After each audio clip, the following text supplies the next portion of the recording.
These are the final moments in the 100th coaching win for Tom Osborne, a 42-pin victory over UCLA. Here are his post-game comments about that. The ball carried by Sunburn. At the end of the game. Yeah, you know, I'm pleased to have won 100 games, but I haven't won them. You know, I mean, I guess that is my sincere feeling.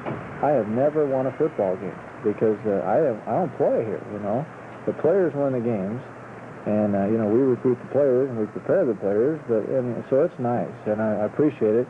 And I just would like to you know, publicly thank the players and the coaches, not just this year but over the years. You know, who have enabled us to be a solid football team every year. But I really don't get my enjoyment out of football from 100 wins or whatever. You know, my main enjoyment comes from other areas, and sometime we got a lot of time, I'll tell you about it. But it isn't that. It isn't that, and sometimes it isn't even the winning. You know, it really isn't. It has to do with other things. Well, the 100th win came as the first did over UCLA. Coach, we've had a lot of cakes and crab legs and stuff like that on this show. I was going to bring you in a hill of beans today, but I decided we'd save that for a banquet in December. Well, a hill of beans is a lot of beans. Woody Varner pointed that out to me. He said, you know, that's really, it's not worth nothing. He said a hill of beans is worth a lot of money nowadays.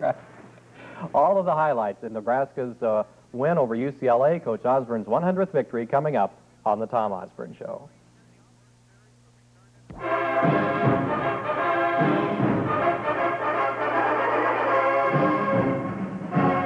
The Tom Osborne Show. Tonight, the replay of the Nebraska-UCLA football game with Nebraska head football coach Tom Osborne and Dick Janda. Brought to you by Coors Premium. Now the best of the Rockies is yours. The clean, fresh taste of Coors coming through from the Adolph Coors Company, Golden, Colorado. And by Miller & Payne, Nebraska's quality department stores. And by your True Value Hardware stores.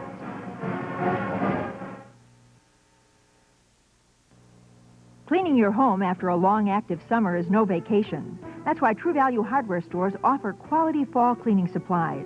This lightweight Quickie sponge mop can help you clean floors fast. You can wash up to 60 loads of laundry with 10 pounds of True Test detergent. And this Empire Outdoor Broom is ideal for sweeping up dust and dirt. Choose from the complete selection of quality cleaning supplies on display now at participating True Value Hardware stores and home centers.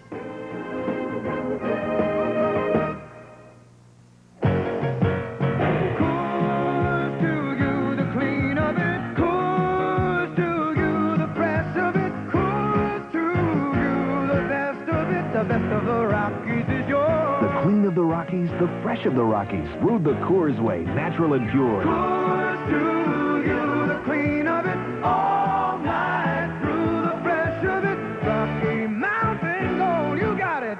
The best of the Rockies is yours. Cheer on Nebraska's Big Red Machine and score with free blue stamps after every game. Now your football ticket stub is worth 30 free blue stamps anywhere community savings stamps are given and redeemed. And Blue Stamp merchants are conveniently located all over town. Every filled book of blue stamps equals $2 in cash or $2.50 in merchandise. And now Nebraska football ticket stubs may be redeemed for 30 free blue stamps after every game. Blue stamps from Big Red, like extra money in your pocket.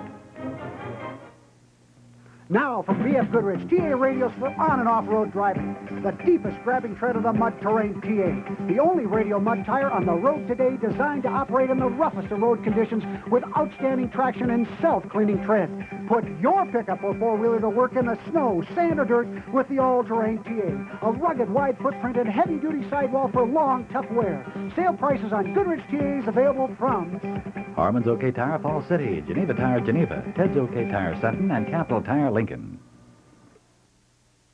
Of course, riding high, number one.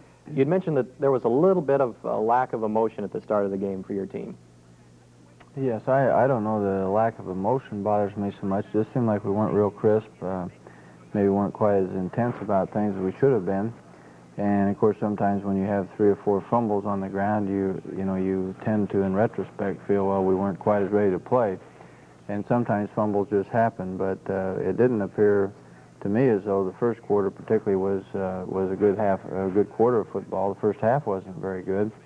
And it could very well have been the poorest half of football that we've played all year, both offensively and defensively. We didn't tackle real well.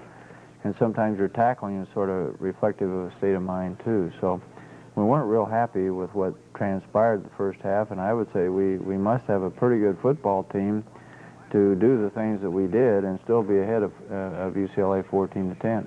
Well, let's go right to the highlights. The temperature yesterday, 76 degrees, a beautiful day in Lincoln and at Memorial Stadium. It was a bit windy, winds out of the south gusting 18 to 25 miles per hour. Nebraska won the toss, and Coach, you elected to make the choice in the second half. UCLA elected to defend the south goal. Well, we felt it was one of those days where it was kind of an in-between wind. You know, if it had been a little bit stronger, we might have decided, well, we better take the wind right away. But as it was about a 20-mile-an-hour wind, and inside the stadium, that is really not excessive. It affects your kicking, your punting maybe by 10 yards of punt. Has very little effect on the passing game. And we had heard that it might possibly get stronger during the game, so we thought that possibly reserving our choice till second half would be best. UCLA, somewhat surprisingly to me, elected to take the win and kick off, which meant that in effect that we ended up with the ball twice, once in the opening kickoff, and then we elected to receive again the second half. So it did give us an extra possession. And on the first play here, UCLA lined up offside, and we picked up 5 yards on the play, but naturally we accepted the penalty because that made it a 1st and 5 instead of 2nd and 5, and we feel we're good enough in mathematics that we could figure that out. Now, 1st down and 5 here. We run a trap play. Mark Saline runs up the middle. I think Mark had about 8 or 9 carries for 40-some yards yesterday and had a pretty good ball game and gained 4 there. Now we have Mike Rozier running the ball and has a good game, a good run here. Again, shows the quickness of his feet, and he picked up 17 yards around the left side. There were times here where we put our formation into the sideline because we felt that UCLA did not adjust their secondary, and it gave us an extra blocker into the sideline. You see a real good block on that play by Irving Fryer, and also by, I think, our right guard coming around there, Dean Steinkühler, blocking their monster. Now our 1st down, and again going into the sideline, and a good run by Mike Rozier, and a pickup of 13 yards on that play. I think we'll see a replay there. And again, good blocks out in front. And see our fullback chopping down the linebacker. You see Harry Grimminger coming around here, Irving Fryer getting a good block. And then I believe it was their safety man who made the tackle.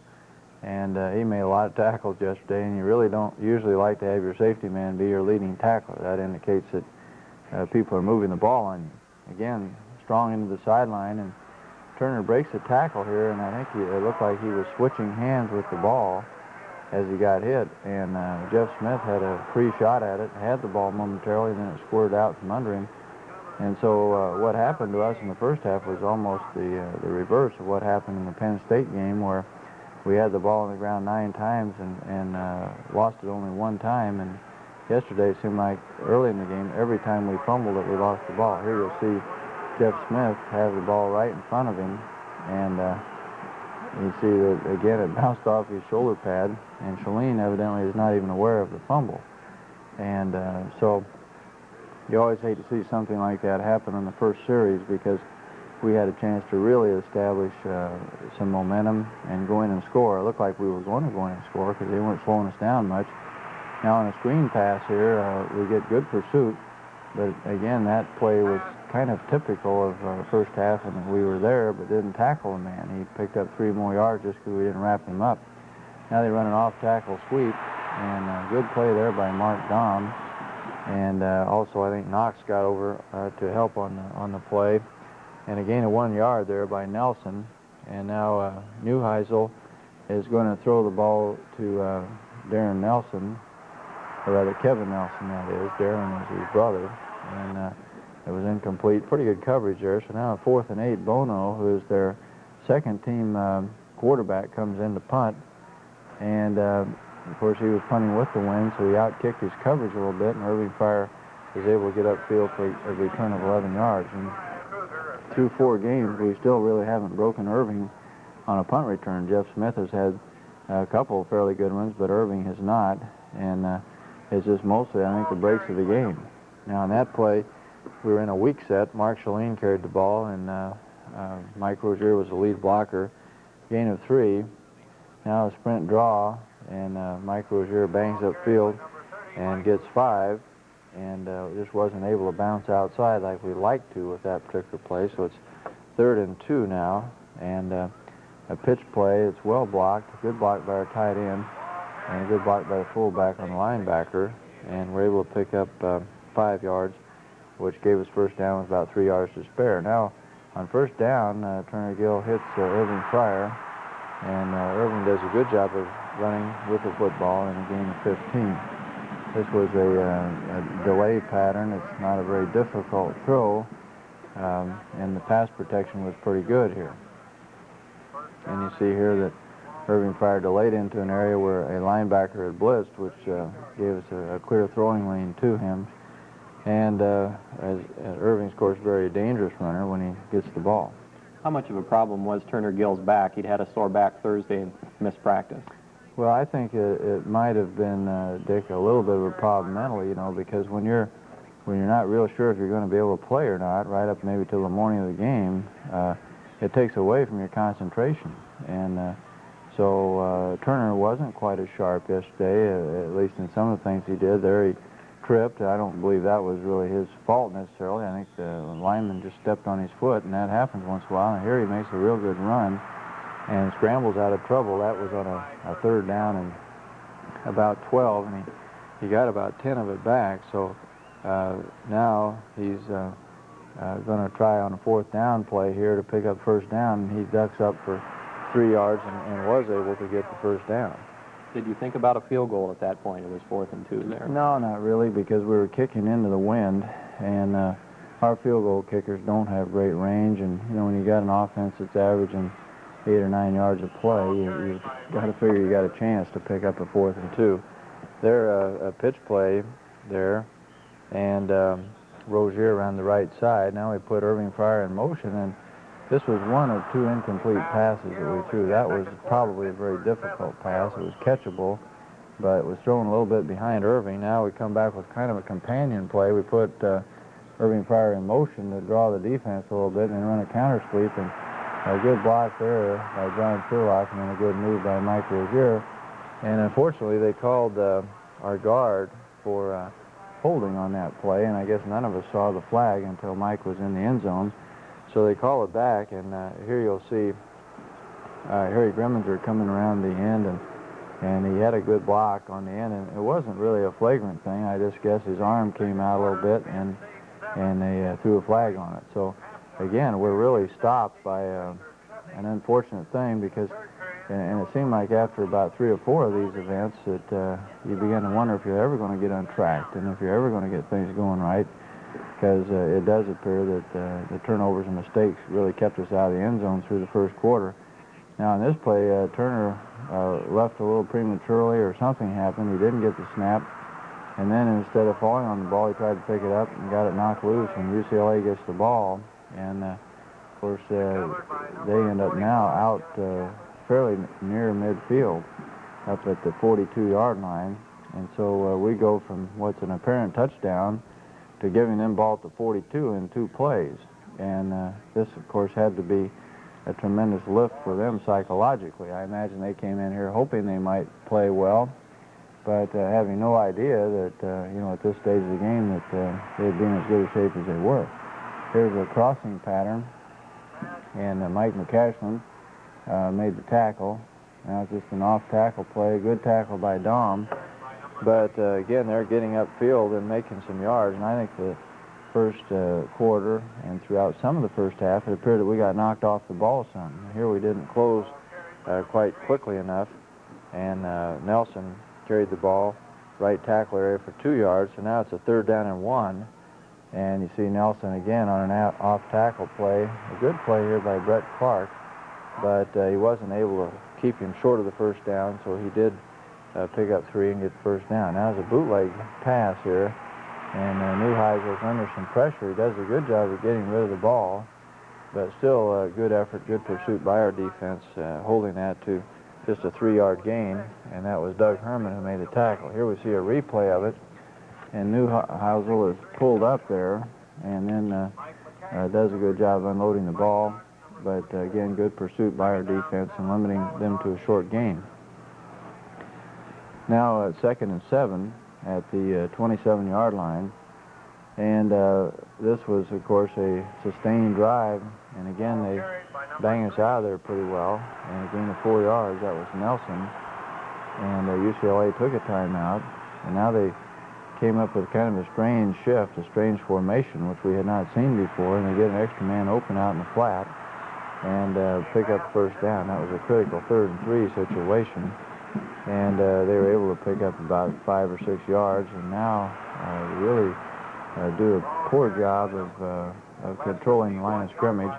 And we also had a personal foul for a late hit on that particular play, and that was Kephouse, who ran 12 yards, and then we got about another yard penalty tacked on for the personal foul.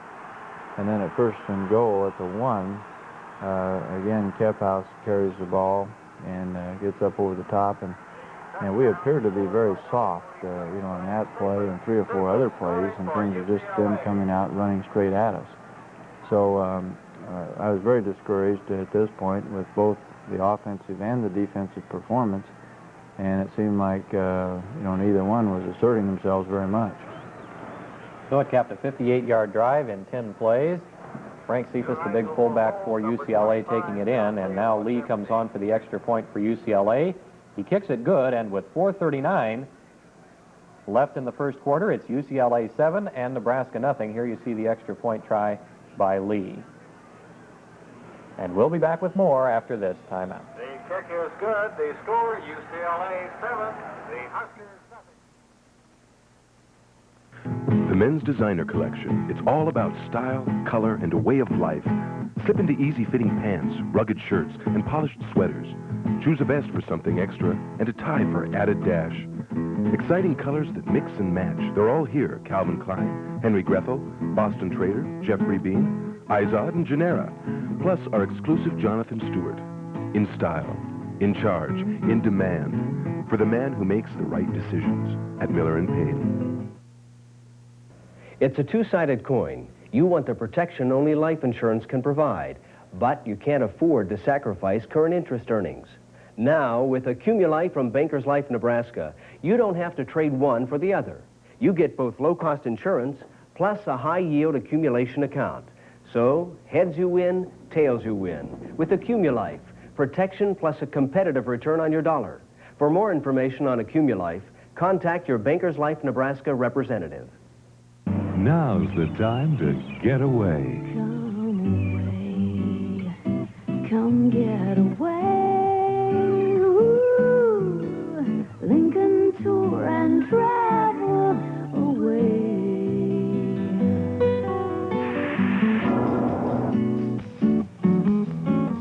Lincoln Tour and Travel away.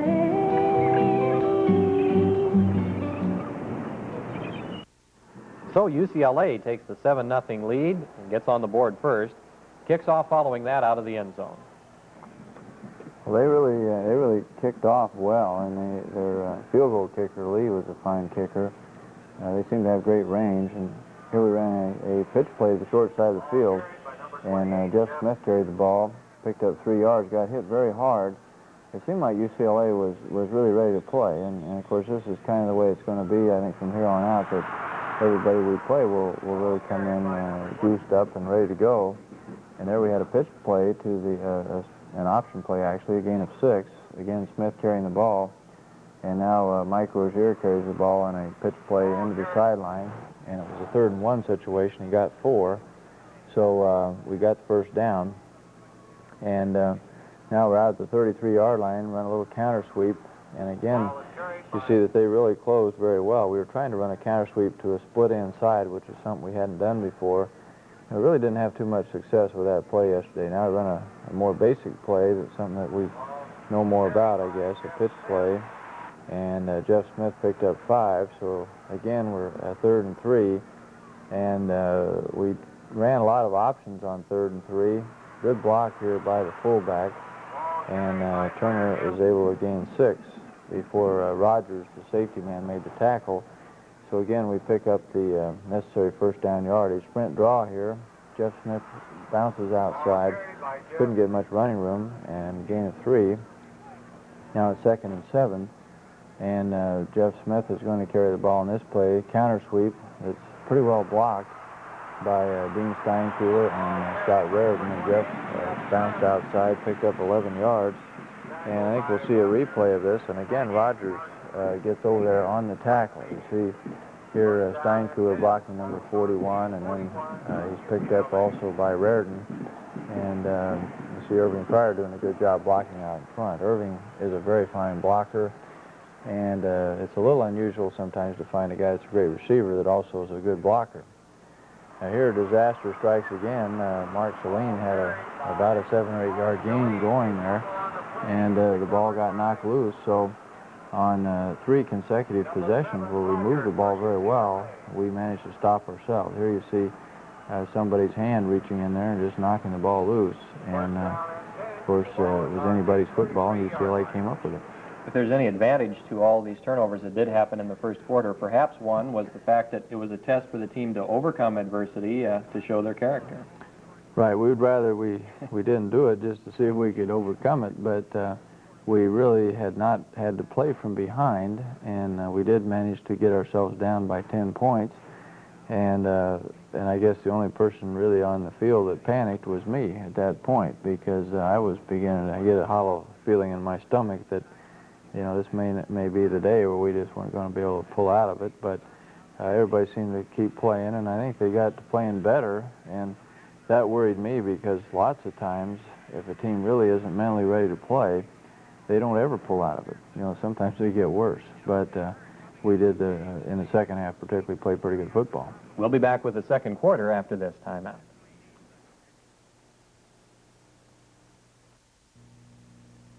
B.F. Goodrich has the radial designed for the driver that demands the most from his tires. The Advantage TA is the dependable, high-quality radial designed with a DuraGuard folded belt system for strength and stability. Its dual compound tread gives long mileage and excellent traction. Even the distinctive symbol on its unique sidewalls tells you it's something special. The radial born of high technology. The Advantage TA, now sale priced from these dealers. Schneider's OK Tire Auburn, Beal Tire Grand Island Holdridge and Minden, and Scala's OK Tire Crete. I've learned to get the most out of my shopping dollars by saving Blue Stamps. A filled book is worth $2.50 in merchandise or $2 in cash. And with so many Blue Stamp dealers around town, it's convenient to shop where Blue Stamps are given and redeemed. Whether you're banking, buying groceries, or filling a prescription, it pays to do business with Community Savings Stamp merchants. Blue Stamps, a value you can always depend on. Given and redeemed by Fillmore County Bank, Geneva, Wright's Prescription Pharmacy, Lincoln, Zining Hardware, David City.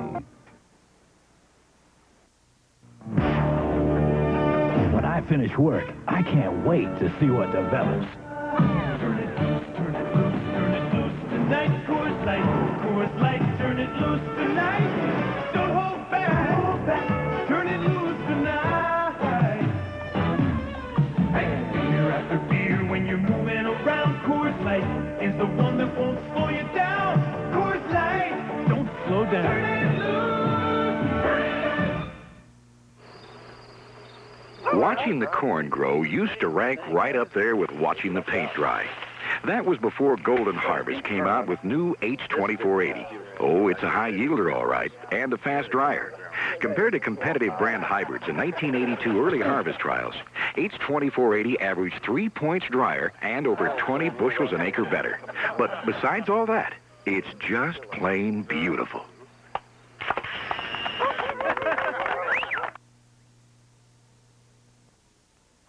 Of the second quarter with UCLA in possession at the Nebraska 25.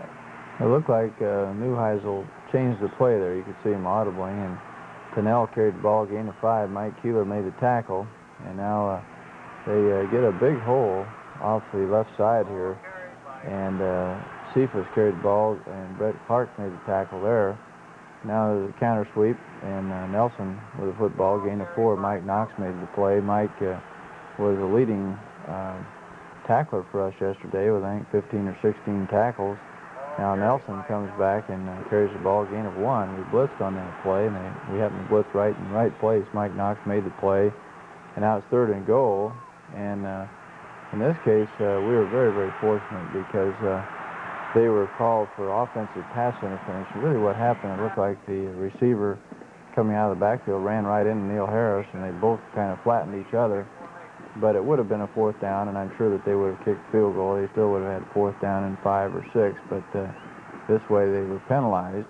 But it's a good kick by Lee because he was kicking into a pretty stiff breeze there. And so we find ourselves down 10-0 now right at the start of the 2nd quarter.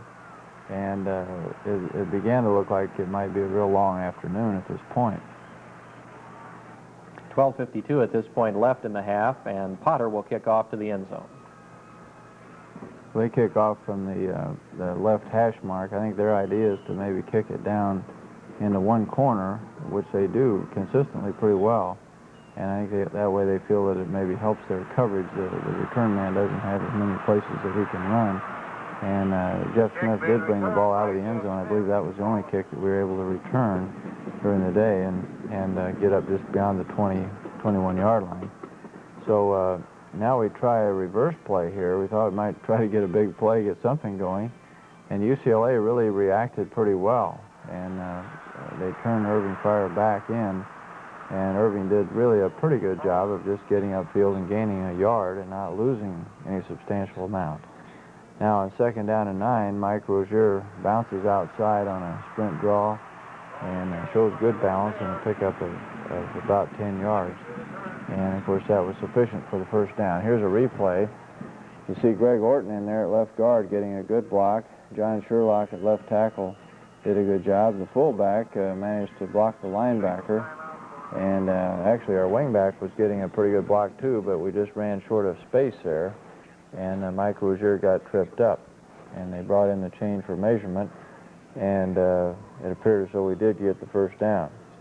Tom Rathman did play in at fullback, and it looked like during the week he might not be able to play in this game. We felt right up until Friday there was no way that he would play. He made really a dramatic improvement, and we really didn't even think he was going to play until Saturday morning. He went out there and ran well, and the doctor said, well, he's probably okay. And there on the first play, Shalene picks up about 4 yards. Now we throw a hitch pass out to Fryer for a gain of 5, and actually they closed on him very fast. Sanchez was a corner, and so we were short of the 1st down by about 2 feet. We ran a sneak for it and picked up 1st down at the Nebraska 42-yard line. And right in this area here, you're really very concerned that you might end up with another turnover because it was really imperative that we began to hang on to the football and we get some points on the board. And there on a counter sweep, Mike Rozier picks up 8, and it was really very close to having a big play here. You see that John Sherlock gets a block, and then Mike tripped over John Sherlock, and he had a chance to break it and maybe not go all the way, but I think he would have maybe had another 10, 15, 20 yards and been able to stay on his feet. Now it's 2nd down and 2, and in this case they looped their left tackle out and fooled our right tackle who was trying to block him and ended up holding Mike Rozier to a 1-yard gain. Now it's 3rd down and 1. We ran a trap play to Mark Shalene. Mark bangs up there for 4 yards, gets the 1st down. And of course that was a real big 1st down because we'd been in a punting situation without the conversion.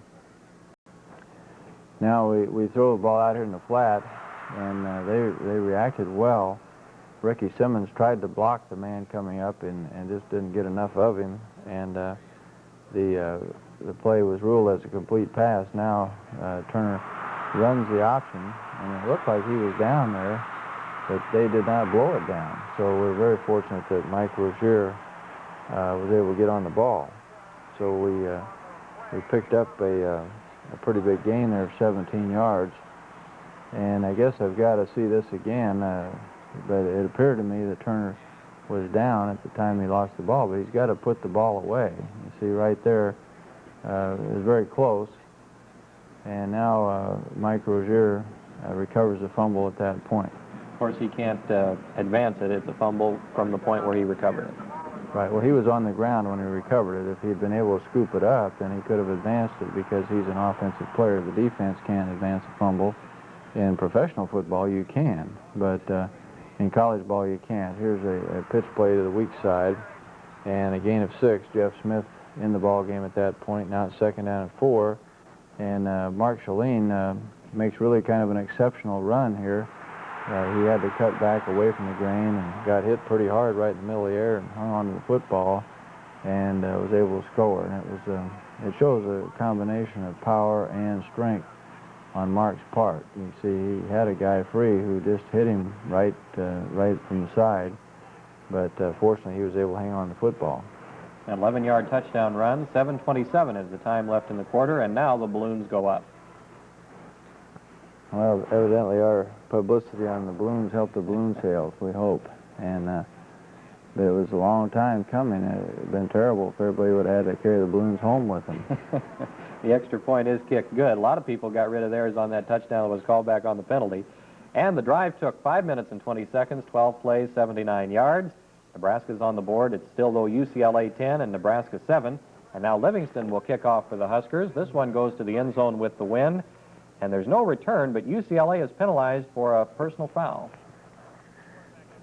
Yes, I don't know exactly what happened. Apparently they hit somebody late upfield and might have thrown a forearm or something like that.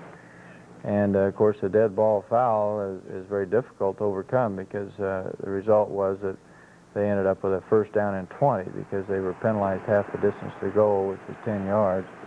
And unfortunately, we let them out of a hole. And so here on the 1st down 20, Nelson is going to carry the ball. And, of course, they are going into what wind there was, so we had him pinned down here pretty deep.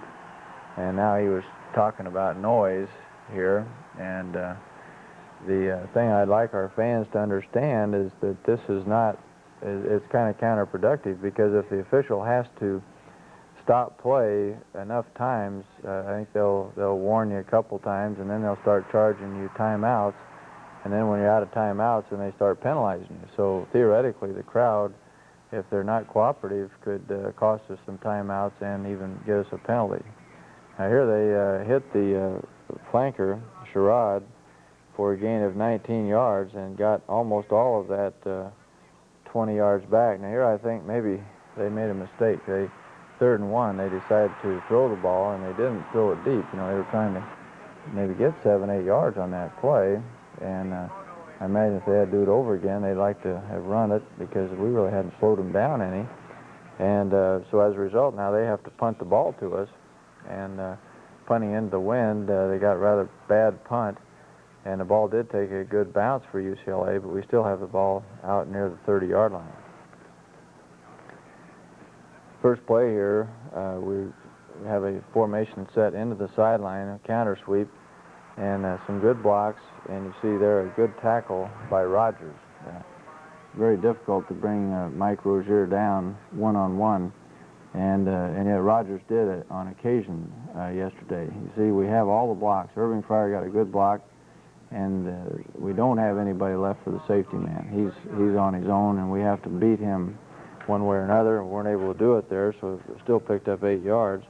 Now it's a 2nd down and 2, and we run a play-action pass here, and you see Turner fakes the option, and then Irving Fryer got just a couple steps. It was just a perfectly thrown pass and a good catch, and a pickup of 56 yards. It's interesting on the replay coming up just to watch the spiral on this ball, how perfect it is.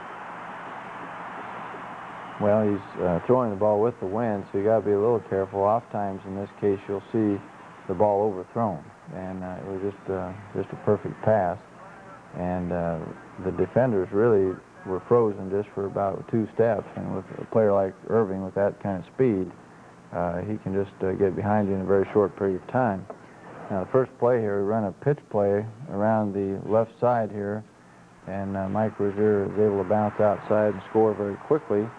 So that put us ahead with the ensuing extra point, 14-10. And as I said earlier, with the way we were playing offensively and defensively, it was, I guess, somewhat of a tribute to our football team that we were able to manage a lead at all in the first half. That pass play, kind of a turning point, perhaps. Everything from then on seemed to go Nebraska's way, whereas things had gone UCLA's way before. Well, it was a big play, and I think that it did change the momentum of the game, and we're going to see here in a minute we had a great chance to change the momentum even further, but we didn't get it done. We'll be back with more after this timeout.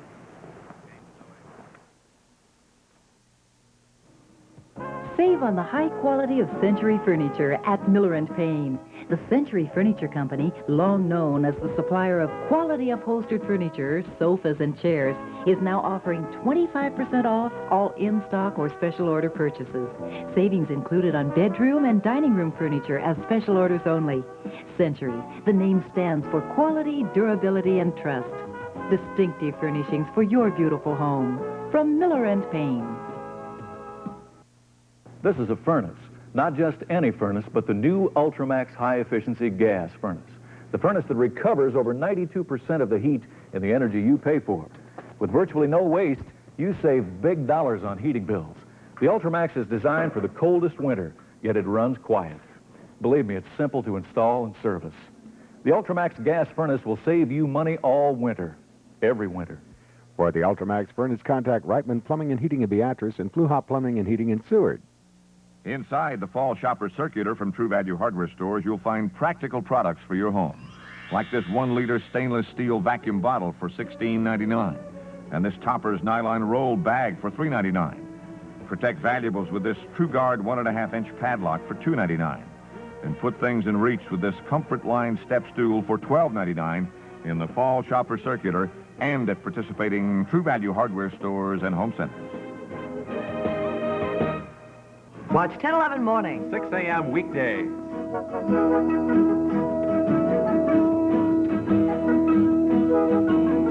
The win, but Nebraska takes over fairly deep, 1st and 10 at the 12. Well, here Mike Rozier carries the ball and picks up 5. And in this series here, we weren't able to move the ball. This was one of the few times that we really didn't pretty much have our way with the football there. They really stacked things up, tried to run a sprint draw. Mike Rozier is held to a 2-yard gain, so now it's a 3rd down and 3. And in this case, they stunted the lineman, and he got through there pretty much untouched. And we're trying to get outside, pick up the 3 yards, and we couldn't do it. So we're forced to punt here, and this is really the first break of the game that we got. Up until this point, we had lost 3 turnovers, and UCLA had taken real good care of the football. Now we get Scott Livingston has a real long punt, and as the ball carrier comes upfield here, he gets hit and he loses the ball. And we're real fortunate to get on it right there. I believe that was Dean Steinkühler who may have recovered the punt. It was a 60-yard punt. Shane Swanson, actually, who got the punt. And, of course, in this case, Scott Livingston did have the wind at his back, so that was some advantage. But I think he kicked one later into the wind and kicked that very well. We punted only twice, and actually we had one drop pass there on 3rd down, or we would have had only this punt here. There you see the ball come loose and Shane Swanson falling on it. So now we run a counter sweep with that wingback motion again, and Mike Rozier does a good job, and there he lost the ball, but I think the ball had been ruled dead. I think what was happening there is Mike got his ankle twisted, and he was trying not to get hurt, and I think the whistle had blown. So I don't think you really could say that was a fumble. Now we fake a counter sweep, throw the ball to Irving Fryer, and a good gain there of 12 yards. This was the same play that we scored on against Penn State, only we hit the tight end crossing, and we ran the same play for 2 points up at Minnesota the other way. But it did serve to stop the clock, too, because we're running short of time here, and we're down to just a matter of about a little less than a minute here at this point. And now Rozier is going to carry the ball here, and it's an option play. And again, we're hoping to get out of bounds, and Mike does. He gains 13 yards and goes out of bounds at the about the 3-4 yard line, something like that. And you see a replay here. Good block by Scott Reardon, Todd Frayne. And there you saw Harry Grimminger coming around, and the fullback gets a real good block on the corner. And then Mike Rozier has to do the rest of it on his own, but a gain of 13. And so now we're at about the 1.5 yard line. And Mike said that right here he had a glove on his hand trying to protect it. He hurt it. And he said the ball just slipped out, didn't have a good grip on it. Somebody reached in from the side. And unfortunately for us, he fumbles out through the end zone. And when you do this, it's automatically the other team's ball at the 20-yard line. It looked like he would have been short of the end zone, but we still had 50 seconds left with one timeout and 2 downs to get it. And I think there's very little doubt that we would have been able to get the ball in the end zone had we not fumbled. So we really kind of trade breaks there. And now they're just kind of running out the clock, run for 4 or 5 yards there before Mike Knox made the tackle. That was Nelson again. And now Cephas going to carry the ball off tackle. Good position by Knox. Not a good tackle, but at least we did contain him. And so we go in at the half 14-10, but it seemed to me almost like it was 0-0 because I think not getting that last touchdown gave them a little bit of a lift and was kind of a bad thing for us as far as momentum. So we, again, did some good things, but we overall didn't play a good first half of football. We'll be back with more after this timeout. Whenever money talks, And it does, quite often. if it's smart, it'll tell you Tell me what? to go to First Federal Lincoln. Why there? Because that's where smart money can make more of itself. Even in a checking account? Even in a checking account. See, First Federal Lincoln has what's called super checking. Super checking? The higher the balance, the higher the interest rate. My money is like that. Take your money to First Federal Lincoln. Where are they? At the end of the nearest rainbow. Oh. Close by. Now, the best steel belted radio ever built. The XLM-HT from B.F. Goodrich. An aggressive all-season tread design that delivers in a variety of road conditions. Built to resist heat buildup on dry roads. Branded M and S for excellent traction on wet, slick roads. Or to handle in the toughest conditions of winter driving. This season, every season. The XLM high-tech steel radio from these B.F. Goodrich dealers. OK Tire Store, Central City, Fairbury, OK Tire, Fairbury, and Penners Incorporated, York. Saving money is important to us. That's why we do business where they give and redeem blue stamps. A filled book is worth $2.50 in merchandise or $2 in cash. When we need groceries, a prescription filled, or gas, we get blue stamps with every purchase. And blue stamp merchants are in so many locations, it's easy to find them. Blue stamps are like extra money in your pocket, and we can sure use it. Given and redeemed by F&M Drug Geneva, Wells and Frost, Lincoln, and Security Federal Savings Scanner. Well, it was really a good day for the Big 8 Conference yesterday. Every Big 8 team that played won against a non-conference foe, increasing the percentage to 18-8-1 now for the Big 8 Conference against non-conference teams. There you see the Nebraska score. Oklahoma beat Tulsa by 10. It was also Barry Switzer's 100th win.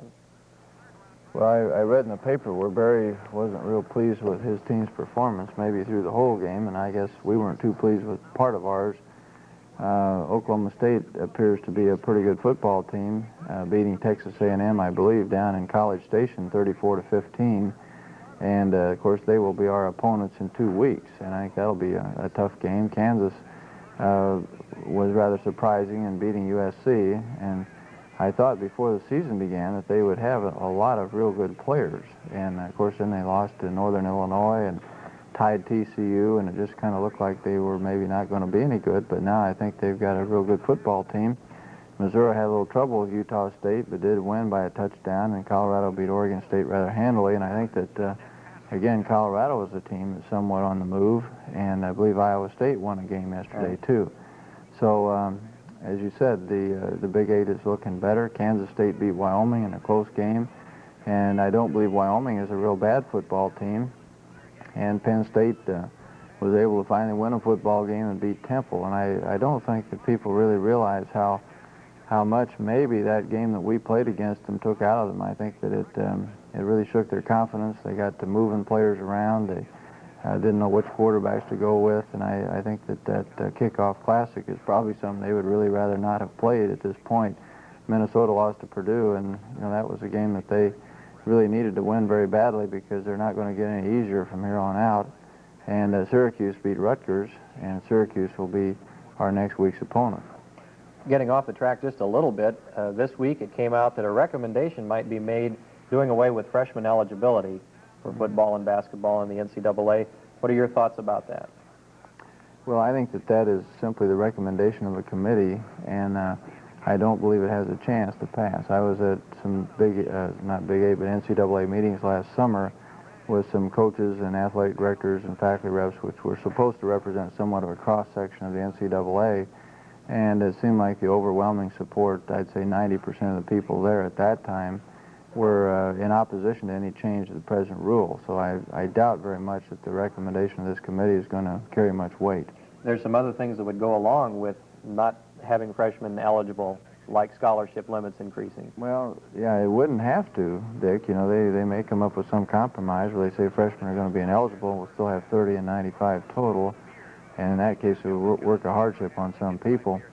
Personally, I would not be opposed to freshmen being ineligible because in our program here, most freshmen play freshman football anyway, so it isn't a critical thing for us, and I really think that, and most coaches I've talked to agree with this, they would say that probably the best thing for the players is to have them play freshman football and not be eligible to play, but so many schools have to have them in backup roles on scout teams, kickoff teams, that they just don't feel they can do without them.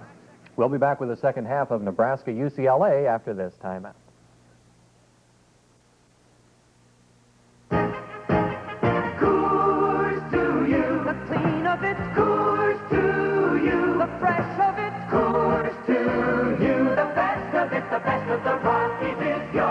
The clean of the Rockies, the fresh of the Rockies. Brewed the Coors way, natural and pure. Coors to you, clean of it all night through. The fresh of it, Rocky Mountain Gold, you got it. The best of the Rockies is yours. Inside the Fall Shopper Circular from True Value Hardware stores, you'll find practical products for your home. Like the Snap-It Portaphone, just $9.99 to extend telephones up to 50 feet.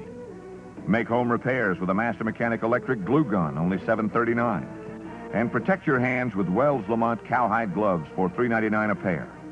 Or warm up with a Cervest fan-forced electric heater, just $19.99 at participating True Value Hardware stores and home centers. Come experience the splendor of autumn with North American Motor Coach Tours. We feature unforgettable vacations to scenic New England, historic Washington, D.C., or beautiful Canada and Nova Scotia.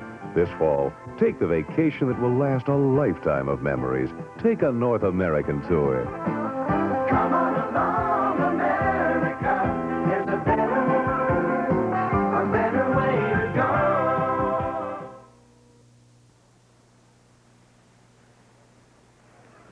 So having elected to make the choice in the second half, Nebraska elects to receive and gets the ball again, UCLA kicking off. I think this new rule is probably one that's been pretty agreeable so far about being able to choose whether you want to take the choice first or second half. Well, I think it worked to our advantage here because we get the ball start of both halves, and also this meant that we would have the wind advantage in the fourth quarter, and if I'm ever going to want it, it's at that time because that's when you may have to come from behind throwing the ball to win. And so it worked out very well. First play, I think UCLA did not have enough men on the field. They might have had somebody hurt or somebody didn't get out there, and so they were short and had to call timeout. And on the first play, we audibled, I think, a pitch play to the right side. Really didn't get much on it, gain of 2. So now it's 2nd and 8, and we put Irving Fryer in motion and get a pitch play, and Irving got a good block on that play, and Mike Rozier ran very hard and was able to gain 9. And got the first down. And the thing that was kind of remarkable about this game, I guess, as opposed to the Minnesota game, was the number of 7 or 8 or 9 yard plays we had, but the lack of the 30 to 40 to 50 yard play like we had up at Minnesota. The main reason was that UCLA, I guess, number one, had better people, and then also they did not blitz and they did not overcommit themselves, and so they tried to sit in there and play sound defense. And I think that they played very hard. Now here on the first play after the first down, we get a trap play run, gain of 3. Tom Rathman carried the ball. Now Irving Fryer does a good job of running. He had to break a tackle right at the line of scrimmage, gain of 6. So that brought up another 3rd and 1, and we were pretty consistent on picking up these 3rd and 1s and 3rd and 2s. And there Mike got hit very hard, and but did gain 4 yards and got the first down. Now we're in a weak set here, and we ran some short motion and then ran a play away from it, trying to break some tendencies there. And Mike Rozier is able to gain 5, so it's now 2nd and 5 at 49, another counter sweep. And I would say that Mike made a mistake there. He should have bounced outside. We had the blocks outside, and I think he would have had a big play, but he read it up underneath and was held to just a couple yards. Now, here's a play where Turner could have run for the first down. He sees Irving out there all by himself, and I guess Irving just took his eye off the ball because that was a very, very easy catch for him, and it would have been about a 20-yard play. And so we're forced to punt. This is our second punt, and we really shouldn't have had more than one punt in the game. And a pretty good punt here into the wind, and we just weren't able to contain it from going in the end zone. So UCLA takes over on their own 20-yard line now, and unfortunately we were not able to score on that first drive. And now they are throwing the ball a little deeper upfield. I think he had a man open, but that was Sherrod, and he overthrew him. So now it's 2nd down and 10, and this was probably the most disappointing play of the game, or one of the more disappointing plays. We had man-to-man coverage on that man, and he gave a little move, and our linebacker left him momentarily, and he picked up 29 yards. Now it's a bootleg play here, and in this case, Neuheisel elects to run, and is tackled right at the line of scrimmage for practically no gain. So now they're 2nd and 8 here, and a good play here, and it was ruled as a lateral pass, which I think was a correct ruling, so this was a fumble. If he had thrown the ball forward, it would have been an incomplete pass. There's a real big play here by our defense, where we finally did get some pressure. See Mike Knox coming up free on the backside, and he hits Neuheisel just as he releases the ball, and unfortunately for Neuheisel, he's throwing it backwards, and then their receiver couldn't handle the ball. So you see Bill Weber there after it, and then eventually one of our other players, I think it might have been Dom, recovered the fumble.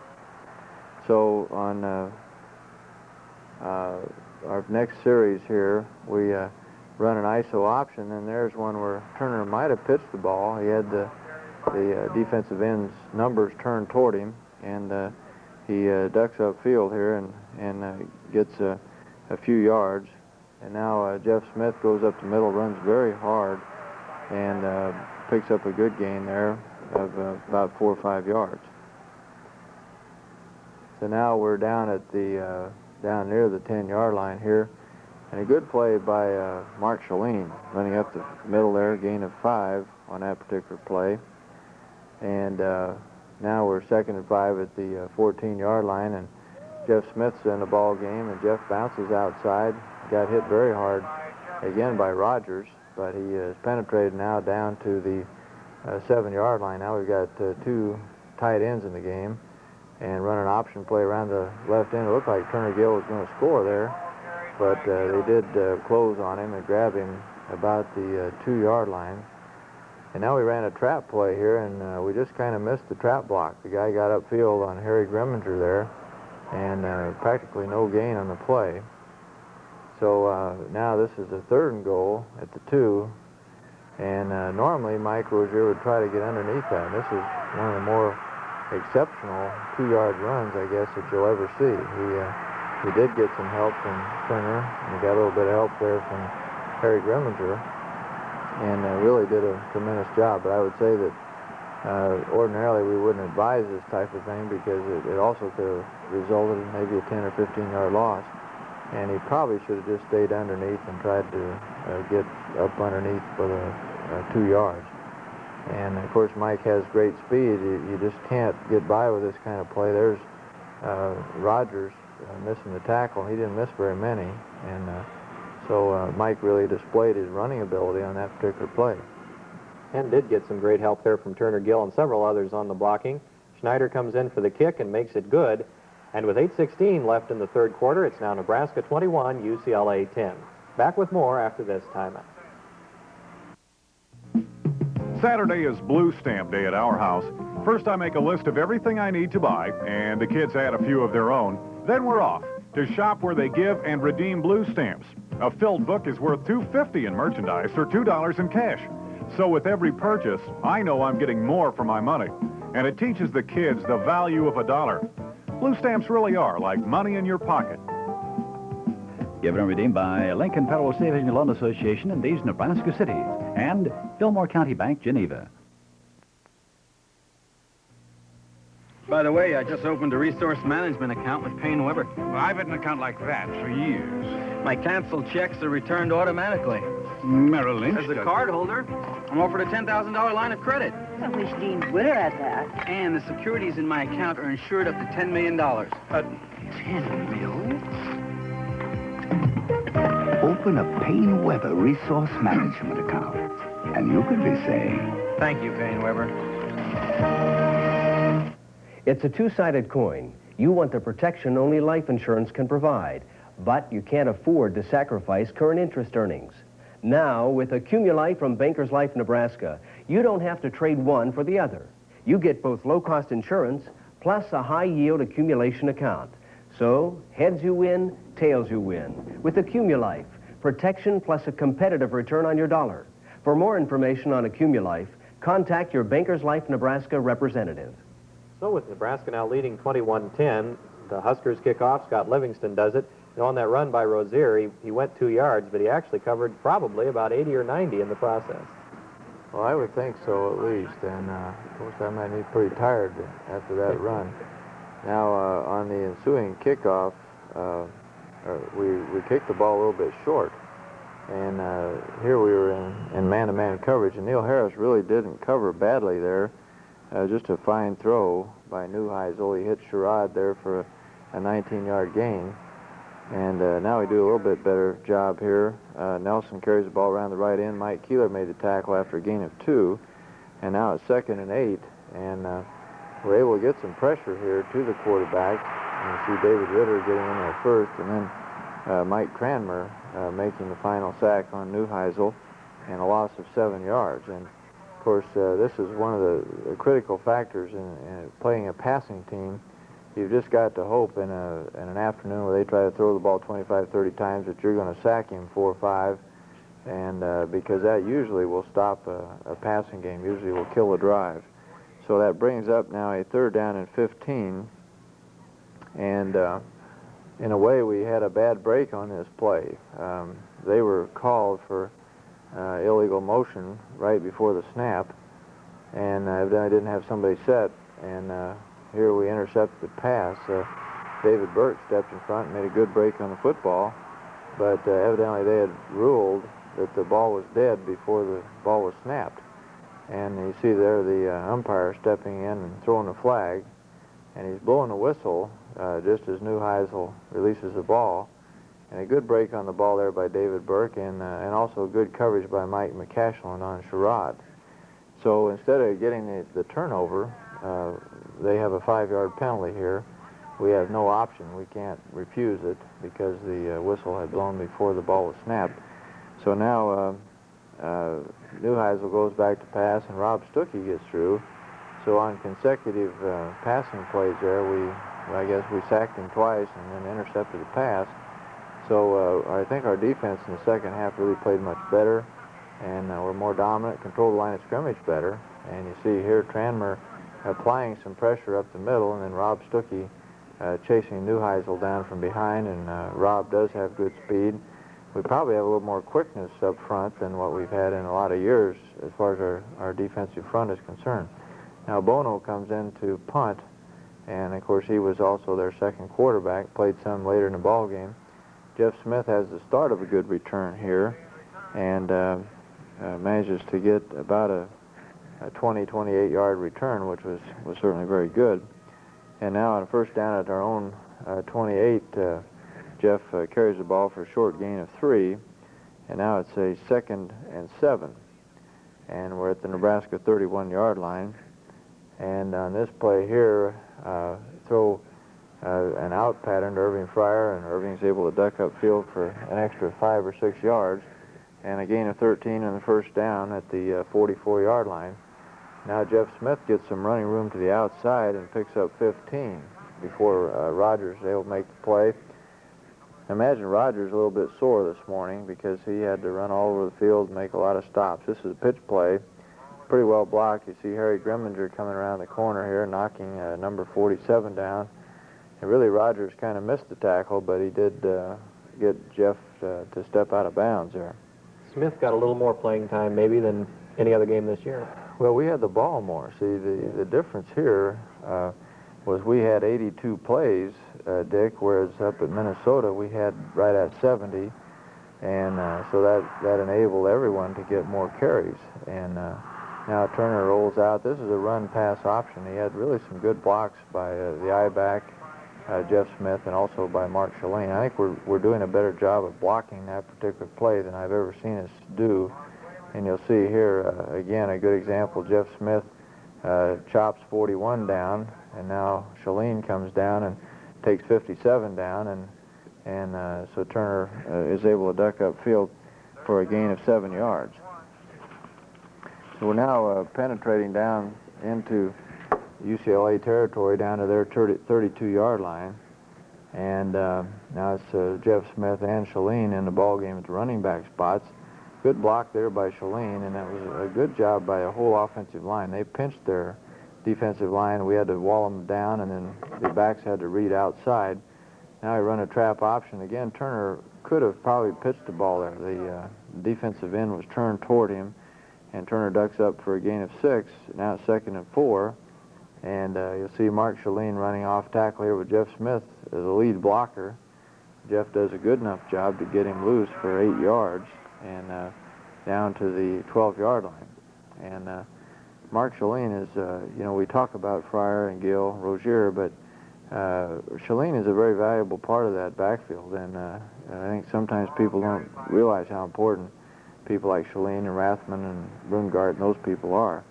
Now Smith picks up 3, and now we had a 2nd and 7. They roll out, hit the fullback in the flat, Tom Rathman. That's a play that we had put in for this specific game, and they didn't have anybody on him, and so Tom is able to score from, I guess, 9 yards out on this play. It was well executed. You see Jeff Smith is supposed to be the lead blocker, but they really didn't contain very well, and they also didn't cover very well, so we have apparently caught him by surprise with that play. 1:46 is the time left in the third quarter. First varsity touchdown of Tom Rathman's career. Schneider comes on for the extra point, and Nebraska has a 28-10 lead over UCLA. The drive, 72 yards in 10 plays, took just under 4 minutes.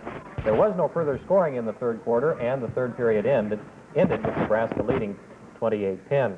Talking about Tom Rathman, here's a guy that played the spring as a tight end, or looked like he might be moved to tight end, and has stayed at fullback. Looks like he's really coming on, and has to be a pretty tough kid to overcome that ankle injury like he did. Well, Tom is tough and he's durable. Of course, we weren't able to play him at tight end when Doug Wilkening quit the football team because we just didn't have much experience there at fullback. So with Rathman and Shalane, we have a pair of good players, and of course Monty Ingerbritsen has come on to play well at tight end. And but it did appear as of about Wednesday and Thursday that Tom would not have any chance to play. And also another player that we had pretty well ruled out was Tim Roth, and had hurt his knee in practice during the week. And Tim seemed to respond very well and was able to suit up, and I think we'll be okay. And then Ricky Simmons hurt a toe in practice and was not able to do anything on Wednesday, Thursday, or Friday, but he suited up and played. So we had a lot of guys at about midweek that looked like they were very doubtful, including Turner Gill, and we're very glad that they were all able to come back and play. We'll be back with the fourth quarter after this timeout. All hamburgers are not created equal. All hamburgers are not guaranteed 100% pure American beef with nothing added. McDonald's are. All hamburgers are not served fresh off the grill. McDonald's are. And McDonald's are never warmed over or reheated. Maybe you never knew it, but you've always tasted it. For tasty home-cooked dishes, start with the best ingredients, including quality cookware from True Value hardware stores. Begin with the basics, a Miro 7-piece aluminum cookware set that features non-stick Silverstone interiors. For speedy meals, cook and store foods in the Rubbermaid 4-piece microwave cookware set.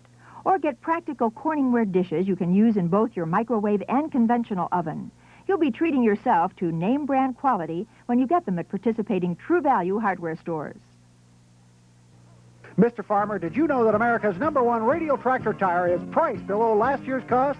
That's right. The B.F. Goodrich Power Saver Radial HT will cost you less today than it did a year ago. It's the #1 choice that cuts fuel costs, boosts drawbar horsepower, and reduces tillage time. Plus, with each set purchase, you'll get this B.F. Goodrich jacket free. This season, win with B.F. Goodrich and the Power Saver Radial HT. See Davis OK Tire Aurora, Old Father Tire Beatrice, and Schneider's OK Tire Columbus. Watching the corn grow used to rank right up there with watching the paint dry. That was before Golden Harvest came out with new H2480. Oh, it's a high yielder, all right, and a fast dryer. Compared to competitive brand hybrids in 1982 early harvest trials, H2480 averaged 3 points drier and over 20 bushels an acre better. But besides all that, it's just plain beautiful.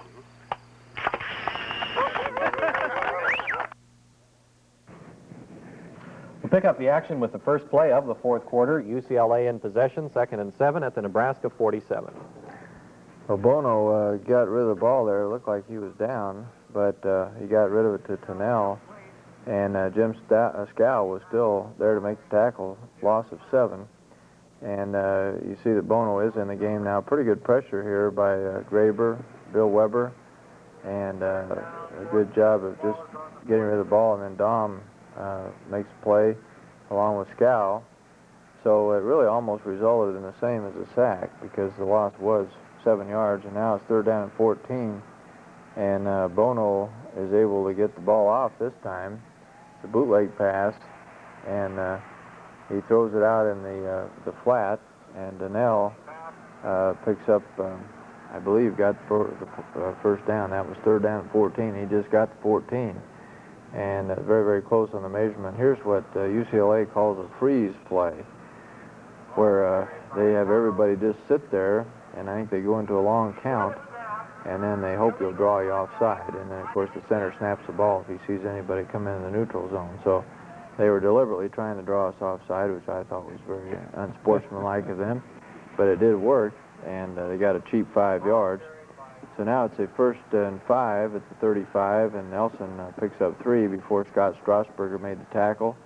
2nd down and 2 now, and Cephas carrying the ball. He's a pretty strong guy, but in that case we tackled pretty well. Mike Knox made the play, and I think I mentioned earlier that Mike was involved in 15 or 16 tackles and is playing very well as is Dom. And I think our linebacking was an area that we were concerned about before the season, but I think it's really probably been a very, very pleasant surprise.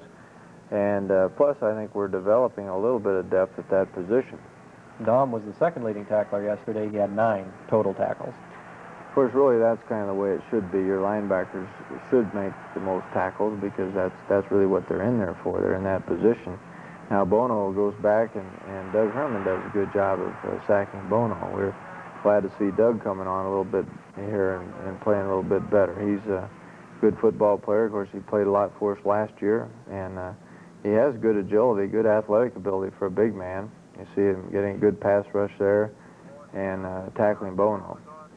Bono is a big guy. I'm guessing 6'3", 6'4", maybe 2'5", 210, and I think he's much faster than Neuheisel. I think Neuheisel's probably the more accurate thrower, but Bono in some ways scares you more because he can move around a little bit and has a little bit more of a chance to threaten you as a runner. Now here he goes back to throw, and this really wasn't his fault. The receiver was wide open, and we kind of blew the coverage, and that was unfortunate from our standpoint. We were very lucky there, and that was a 4th down play. So we take over now at the 37-yard line, and Rozier is able to get upfield here for a gain of 5, and now it's 2nd down 5, and Shane Swanson's in the ball game. We put Mike Rozier in motion here and run a counter sweep, and Shane runs very well here. And again, Rogers makes the tackle, but Shane kind of punished him a little bit there, and gain of 7. And so Shane comes off there. We used Shane to alternate plays in there with Irving some. And you see there John Sherlock going downfield, and I guess he missed Rogers as he got down there a little bit further. Now it's 1st down at the 49 of Nebraska. And I think at this point, UCLA was starting to wear down a little bit. We were starting to bang around on them a little bit. Here, Turner runs upfield and is able to pick up about 5. He also had receiver in pretty good shape out here on the flat. Now, Mike Rozier really gets a good run here. Gain of 17 yards. I think we'll see a replay here, and you see Mike helping Rogers up off the ground. I think Rogers probably need a little help off the ground about then. This again is an option play. It's well run. This time we pitch the ball. Rathman gets a good block on the corner there, and you can see that again we wouldn't really recommend that. Rogers kind of blocks the ball carrier down. He probably should go ahead and wrap him up, put his arms around him. And now this is a great run here by Mike Rozier. You see he's hit right here and refused to go down, and he just about got away before Rogers made the tackle. And if you took Rogers out of that football team, I think we'd have had 700 yards instead of 600, because there were a lot of times when he was the last guy. And you can see here that they covered the tight end, or actually the official did, and so we have to dump it out here, and Mike just shows good balance and good strength, and then begins to pick up some blocks as he goes downfield. Good job by Todd Frame blocking downfield on that play. 1st down now, and a counter sweep, and Mike Rozier gets outside, gain of about 4, and I guess he actually got 6 on that play. Now it's 2nd and 4 at the 10. Trap play with Rathman. Rathman can't quite get through there quickly enough, gain of 2. So now it's 3rd down and 2, and we ran an option play here, and this is a very well blocked play. You'll see a good block here by Irving Fryer out here on the outside, and Jeff could have gone 100 there. There's nobody left. So it was really a well executed play, and that's just the old belly option play that so many people ran years ago. Dean Steinkuhler downfield getting a good block, and Ricky Simmons got a good block as he cracked back on the monster there. 9:14 left in the game at this point as Jeff Smith scores. 63-yard drive, and Schneider again comes on for the extra point. Well, Dave did a good job of kicking yesterday, and of course Turner did a good job of fielding some snaps, and I think our snapping is getting a little bit better too. Wingard will kick off this time for the Huskers and gets it all the way down to the goal line. Well, we decided we'd try Dan. It seemed like we had a little trouble. Scott Livingston was not contacting the ball squarely, and as a result, we had 2 or 3 kind of short kickoffs. So we tried Dan here. Of course, here he's got the wind at his back, but the thing that you look for is not only distance, but you also look for hang time. The longer that ball hangs up in the air, the better chance you have to get down and cover it. And I believe in this case that there was pretty good hang time, and the ball does get into the end zone. So we should be able to have pretty good coverage, and we do. We stopped him inside the 20, and it looked like maybe Shane Swanson was down there. And Shane played with a very bad upset stomach yesterday. Before the game started, we didn't think he was going to be able to play. So we had a lot of players that showed a little courage yesterday. And then on the first play here, David Burke steps up, intercepts the ball, and really makes a nice run. You know, Dave was an all-state running back out in Utah, and came here as a running back, and then was converted to defense. And I think on this play, he really showed some running ability. He showed some elusiveness, and you see the ball was just a little bit overthrown and behind, and you see here that Dave makes a good cut, good move, and good balance. And he got a block or two. You see Mike Cranmer down there ahead of him. So it really helps everybody's cause when the defense does some scoring. And in the second half particularly, they came up with a couple of 3 key turnovers, and then of course got the ball in the end zone on that play there. So we're happy with our defense. I think they're getting better. I think they're going to be pretty good. But again, I think we look at the first half, we can see a lot of improvement to be made both defensively and offensively. 8:59 left in the game. It's now Nebraska 42, UCLA 10. Back with more after this timeout. Exciting, vivacious, career dressing by Miller & Payne. For the woman on the move up the ladder of success, career dressing means vibrant colors, tailored styles, and flowing fabrics. Enjoy softly styled dresses that are practical yet feminine. Indulge in beautifully cut suits matched with high-style blouses. Versatile dressing for your career takes you from office to meetings to your finest evening out. For that perfect professional touch with a flair for fashion, career dressing at Miller & Payne. Smart money knows its place. It's been around. Its place is at the end of the nearest rainbow at First Federal Lincoln. In mortgages and super checking accounts. Smart money works hardest at First Federal Lincoln. Feels good there. In consumer loans, money market accounts. It earns more there and costs less. IRAs, discount brokerage, Visa cards, home and auto insurance. Smart money. Smart people put it in its place. They change where they bank. How smart are you? First Federal Lincoln. The sun brings out all kinds of people, and they all want a beer that won't slow them down. Turn it loose, turn it loose, turn it loose tonight. Coors Light, turn it loose tonight. Don't hold back, turn it loose tonight. Beer after beer when you're moving around. Coors Light is the one that won't slow you down. Coors Light, turn it loose tonight. Turn it loose, turn it loose. So after the touchdown that made it Nebraska 42, UCLA 10, Nebraska kicks off. Wingert again. This time gets it to the goal line, and Nelson returns it for UCLA.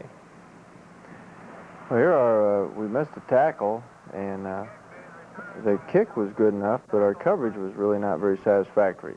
And again, I think sometimes when you get up like this, 42 to 10, you can kind of relax a little bit in your kick coverage. And so on the first play, Nelson keeps the ball over the right tackle area, gain of 4. And Rob Stuckey made the play. Now it's 2nd and 6. Bono sprints to the left. You see Stuckey here in pursuit. And Knox kind of hog-tied him there, collared him, knocked him out of bounds. And so the gain of 5. So now it's 3rd down and 1. And Cephas is going to run up the middle here. Tony Holloway was in the game at linebacker and made the tackle, but Cephas was able to pick up the 1 yard, got the first down. So now they're out at the 46-yard line here of UCLA, and of course with the benefit of that kickoff return, really had a good start there. We had good pressure, but the quarterback still got the ball off. Sherrod made the reception, and a gain of 5 before Mike Knox made the tackle. So now it's a 2nd and 5. And in this case, they ran a little bit of a counter play that I had not seen him run earlier. Good tackle by Brett Clark. Good, secure, sound tackle, but a gain of 11 there. And, of course, now we had begun to substitute rather freely. And it appeared like these fellows weren't quite adjusted to the game as well as some of the others. And there, Chad Daffer made the tackle.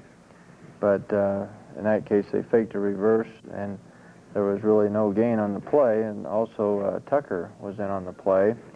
So now it's 2nd and 10, and Bono runs a quarterback draw, picks up 8 yards. And it seemed like from the plays that they ran, they felt that Bono was the better runner. He ran some quarterback draws, some sprint-out passes, and those kind of things. Now it's 3rd down and 2, and they throw the ball here intended for Howell, and they got a holding penalty on this play. It was a 10-yard penalty. And so that put it back to 3rd down and 12. And this was a big play here. It looked like our coverage was good. Ricky Green was right there. And Snyder was in the area too. But we just didn't play the ball very well, and they picked up 26 yards. And now in this play here, you can see the ball carrier got the ball behind his back somehow. I guess we hit it as we went through the line. And that's Cephas, and Todd Profit was able to recover the fumble. But it looked like they were possibly going to go in here. Again, we had some some different players in there, and you can see there that Cephas had lost the handle on the ball, and Todd Profit made a good recovery there. Very difficult recovery to make. Profit's picking up some defensive stats in these last 2 games. Well, I think he's become a pretty good, reliable player. I think he's lost a little weight, a little quicker than he was, and so we're pleased with him. Now, Nate Mason is in here at quarterback and run a counter sweep here. I think that's that's Paul Miles carrying the ball there. This is mostly all second, third unit players in here now. And sorry that didn't get some of them a little more playing time. Now we run a 59 fake is what we call it. Had some good blocks by our fullback and I-back out in front. Gain of 8. Nate picks up the first down. So now Paul Miles carries the ball, run an option, and Nate gets the pitch out here at the last minute. And Paul's trying to use Jimmy Thompson out there in front and has a gain of 25 yards before Shinnick made the tackle. I think Shinnick is the son of Don Shinnick, and I believe he walked on at UCLA because I know Don called us about his son, and Don and I are pretty good friends, and I believe he's still coaching down in Missouri someplace. And there you see Paul making a good run, getting upfield, and as I said, a pickup of 25. Now it's a first down at the 45-yard line, and Paul Miles is going to pick up 9 yards on this play, a pitch play, and you see, again, we get a good job around the right side. Good block by our tight end and our right guard. Now it's second down and 1. And Tim Brungard is in there at fullback, and Tim picks up 7 before Crawford can make the stop on that play. And I think we'll see a replay of it. No, in this case, Scott Porter is in the play here in the game, and he picks up 4 over the left guard area. And Scott is coming along and playing pretty well at fullback. Now it's second down and 6, and Paul Miles on a counter sweep and gets Mark Benning out ahead. Scott Schottger did a pretty good job of blocking out there in front and a pickup of 14. So we're now down at the 21-yard line of UCLA. And here you see a replay of that last play with Paul Miles getting a block here from our left tackle, and then also Scott Schottger out in front. Before the season's over, you're probably going to need this guy, like much in the same way as the number 3 I-back has been the past couple of years. It's hard to go through with your I-backs completely unscathed for a whole year. We sure hope we can, but I know Paul's, I think he's ready to play, and I think he'll do a good job there. We had a mistake up front in our line calls, and they had a man come up free, and Paul Miles was tackled there for no gain. Now it's Paul again on a pitch play, and he goes upfield for 4, and again Shinnick made the play. Now it's third down and 6. And Craig was told here to run a bootleg, but I just told him to run the ball. And I think we again had a player in there at right tackle that probably had never practiced that play, and he didn't quite know what to do, so Craig got sacked for a loss of 3. And we still come back here, and Craig executes the option play pretty well here to Paul Miles. Now, Paul's got to get upfield here. You know, he's dancing around too much. He did gain 9, though, and got us a first down at the 11-yard line. And so I thought I'd just run right in the line of scrimmage here, and yet we almost score on this. It was a well-blocked play. Went down the 1-yard line. Now we're down to, about 35, 40 seconds left, so we just told them to fall on the ball. If we had been down here with 3 or 4 minutes left, it looked ridiculous to fall on the ball for 3 or 4 straight plays. But I think that it's not bad to stall it out for 1 or 2, and so that's what we did. Final play of the game, Craig Sundberg right here, and it leaves it at 42-10. So Nebraska gets the 4th win on the season, and win number 100, of course, Coach, in your career, as you see the seconds count down. I really hadn't practiced this play, but I think I was kind of afraid when I sent it in that they may not quite know what to do, but I just told Craig to go sit down with the football, and evidently he knew what that meant, so we did stall it out. So it was good to win in the fashion we did. I guess you'd rather have us come back and play well in the second half and win than to play well in the first half and then kind of go to pieces in the second. But on the other hand, you'd be much more pleased if you played well the whole game. And I don't think UCLA is a bad football team. I think that they're probably a little bit unlucky to not have won at this point. They probably were better than Arizona State, probably were as good as Georgia, and I think had a chance to be 2-0 when they came in here. Here you see the final statistics. We had 600 yards. They had 292. And, of course, we had a lot of yards rushing, not as many passing, but we were 8 for 10 in the air, and we actually had 1 dropped and had 34 first downs. The bad part was we lost 4 fumbles, but they lost 3, and then they lost an interception. So the turnovers were even, except in the first half they weren't. The penalties were fairly even.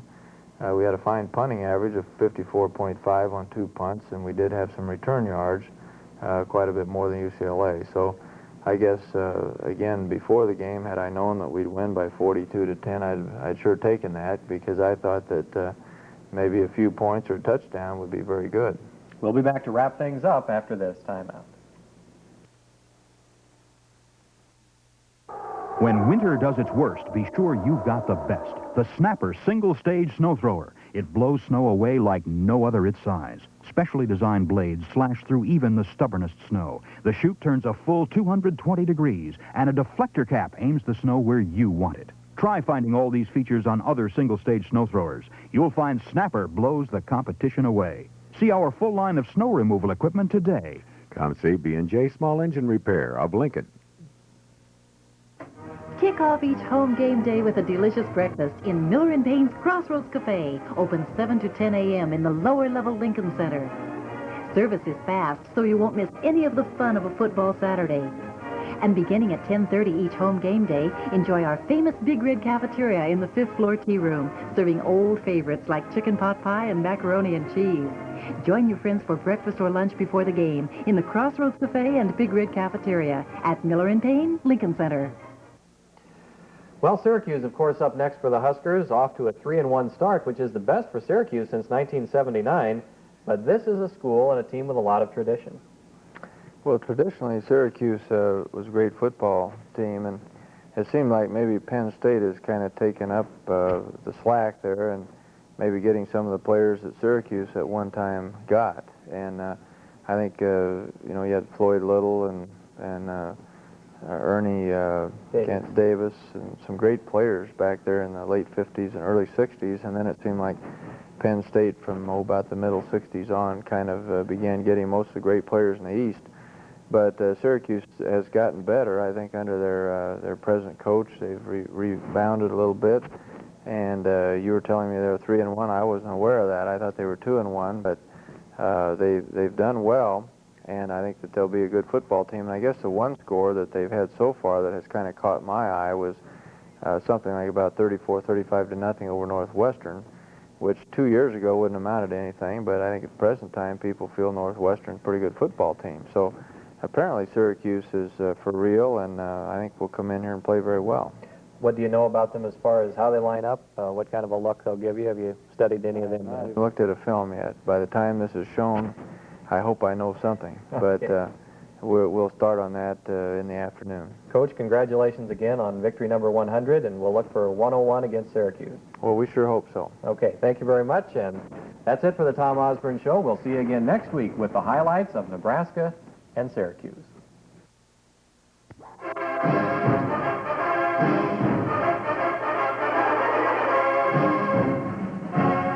This has been the Tom Osborne Show.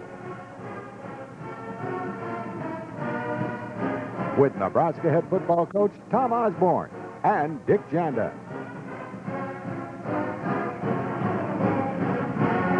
The Tom Osborne Show has been brought to you by your local community savings stamp dealer and by the B.F. Goodrich Dealers of Central Nebraska. Join us again next Sunday for all the highlights of the Nebraska-Syracuse football game.